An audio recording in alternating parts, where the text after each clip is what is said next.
finally is not in purgatory. They have finally decided to take a direction. Kudos to the new front office in Washington.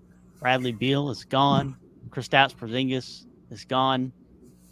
For some reason, they decided to keep Kyle Kuzma, but I can't even hate on them for that because they'll probably end up trading him in a year or two and get some assets back, which is better than just letting him walk. So bring in Jordan Poole, you bring in Bilal Coulibaly, and a ton of other picks and pick swaps and all the sorts of things that, even though it wasn't exactly what you would typically think of for the return of a Bradley Beal trade, considering the fuckery of a deal they gave him last year and the fact that they let him just choose wherever he was going to get traded to, at least they got some assets back. And finally, they're out of purgatory.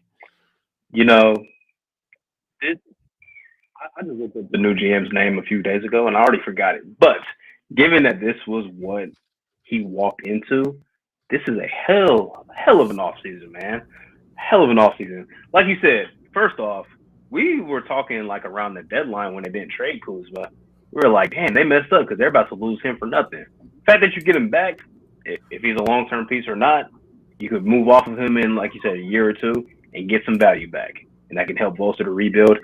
Jordan Poole, for as much stuff that he got towards the end of his year in Golden State, I still think there's a lot of talent there. And him as like the primary shot creator, that's going to be fun to watch one way or another. So I'm going to enjoy that. And I think Jordan Poole can be a pretty high-level scorer in this league. So, they got him for basically giving up, Chris Paul, and they got a pick back. That's a W in my book. Like, that's a very, very, very good trade. And their draft pick, Bilal Coulibaly, said it right. The more I watch this film, the more I like this. So I think that's a really good pick. And they still got guys on the roster, like young dudes like Denny, Corey Kispert. Hopefully Johnny Davis can just find some minutes, just play some basketball for them. And the Regals going to continue. They're going to keep getting, at least, lottery picks going forward. I like it, man. I really like it. The best thing, they hit the reset. That's beautiful in its own right. And all the picks that they got back in return, that's what I'm looking at their offseason, and I see all those picks. That's good because you're going to be able to do something with that down the line. So really good offseason, man. And just finally we can stop talking about Bradley Beal and trades and blah, blah, blah. Like, they just finally did it. They're moving on, pick the direction, and I think they're going to be much better down the line because of it. Yeah, I think next year this team is going to be horrid, and that's wonderful. That is wonderful. It should be parties in the streets of DC, because after you've just been mediocre for that long, it's amazing. It's amazing to talk about this team and just not be frustrated, to not say, I can't believe they gave Bradley Beal that contract. I can't believe there's like 7 or 9 players in the history of basketball that have ever had a no trade clause, and Bradley Beal's one of them, despite not actively being top 30 to a lot of people. And we don't have to talk about that with this team anymore. Now, we can still talk about it, but now that's a Suns discussion and no longer a Wizards discussion. It's a new day in Washington, and it's an exciting day. I think they're going to see a lot of promise out of some of these younger guys. I think Jordan Poole is going to have a great season. I think Tyus Jones is going to prove himself to be a starting point guard, and I think he'll get a bag. And while long term he may still find himself being a backup in the league, I think him going out of being a starter this year may get him a fair amount of money in the future. Kyle Kuzma, he got his bag. He's probably going to still give him some quality production. There might be some flashes where we say, oh, this team's fun. I don't think they're going to be very good, but that's perfectly okay. Them getting worse while still bringing in some young guys that can be good commodities and really up their value, I love it.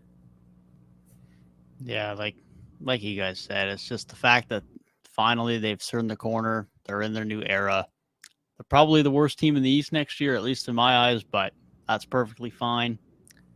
The Bilal pick is great. I think he's one of the more upside picks of the draft, someone that is definitely going to struggle coming in his rookie year, isn't going to be a guy you're considering for all rookie first team, at least not likely, but I think he's got a ton of upside. He's got a ton of room to develop on both ends of the floor to be a really impactful guy. And the Wizards got nothing but time now. They got nothing but time and opportunity to give Bilal to just develop and get comfortable and find his own in the NBA. So I think it's about as good a landing place as he's going to get. It's going to be a great opportunity for Jordan Poole and a ton of future picks for them to come where they're just going to continue to be able to add assets. They got a ton of pick swaps from the Suns. Not that those are probably going to be relevant for a few years, but throw that in with all the extra seconds. They got a ton of flexibility. And like you say, Gabe, we just don't have to talk about that bloody Bradley Beal contract anymore because I don't know how much longer I could have dealt with that. Nope. They were on the no-talk list for a reason. Good league pass team for like the first 40 games next year. Dad, give me 10 games maybe. Yeah, I want to see the young. I'm gonna be honest. I want to see the young talent, man. I like watching bad young teams with talent that I like a little more. Bro, Jordan Poole is the number one option. Is gonna be must-watch basketball. Yeah, he's. I think he's averaging a cool 25 next year. On like 43% shooting. I never said it was going to be efficient. I said he's going to average 40. I'm just saying. I might agree to 25 before Kuzma got re-signed, but now that Kuzma's back, I'm not so sure. Somebody has to score points on that team, bro. Literally, the worst teams in basketball can go out and score 100 points per game. Yeah, I might have liked it more if they like traded Kuzma a while ago.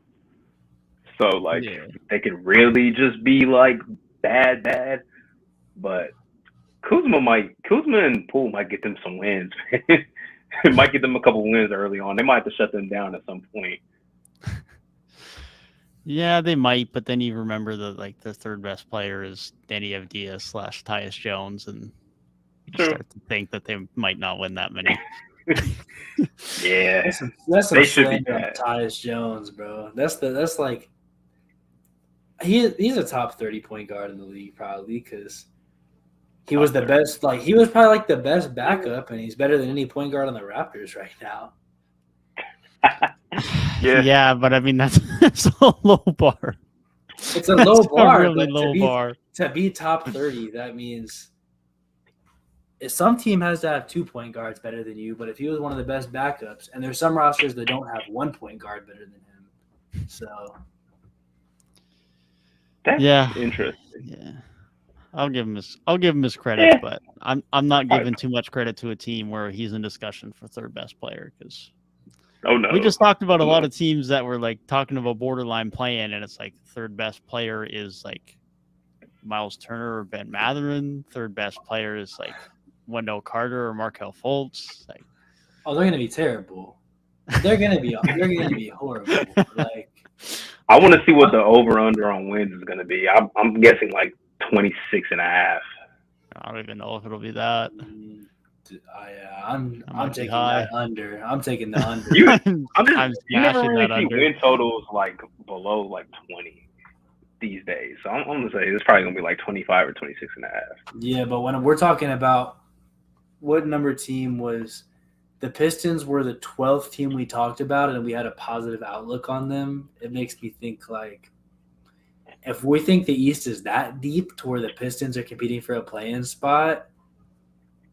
Those bottom 3 teams might be real bad.